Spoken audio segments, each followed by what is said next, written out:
সাকিব ভাই নাই, অবশ্যই সাকিব ভাইকে আমরা মিস করব। সুপারস্টার তৈরি হওয়ার বিষয়টা আমি বলতে পারবো না, এটা সময় বলে দিবে। বাংলাদেশে আসলে নতুন একটা যুগ শুরু হচ্ছে, সাকিব পরবর্তী যুগ।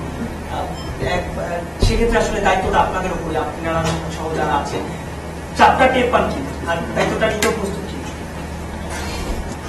চাপ তো সবসময় থাকেই, ইন্টারন্যাশনাল ক্রিকেটে সবসময় কম বেশি চাপ থাকেই।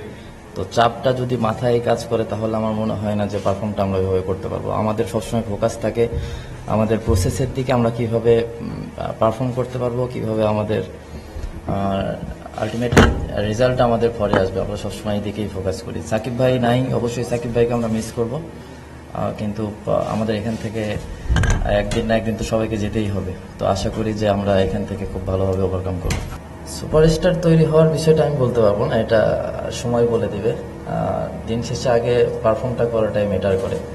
তো পারফর্ম যদি করি, টিমের জন্য যদি ভালো রেজাল্ট আনতে পারি, দেখা যাবে এখান থেকেই ইনশাল্লাহ ফিউচারে আসবে, অনেকেই আসার সম্ভাবনা আছে। এবং ইন্টারন্যাশনাল ক্রিকেটে পারফর্ম ছাড়া আসলে কোনো কিছু আলটিমেটলি কোনো চিন্তা করার কোনো ওয়ে নেই। তো সবাই পারফর্ম করতে চায় এবং ট্রাই করবো আমরা যেন এখানে ভালো কিছু করতে পারি।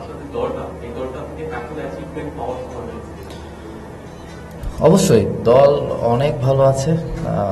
একটু আমার কাছে যেটা মনে হয়েছে যে আমরা যদি আমাদের যে পটেনশিয়াল আছে এই অনুযায়ী খেলতে পারি তাহলে যে কোনো জায়গায় আমরা অ্যাচিভমেন্ট আমাদের কঠিন কিছু হবে না।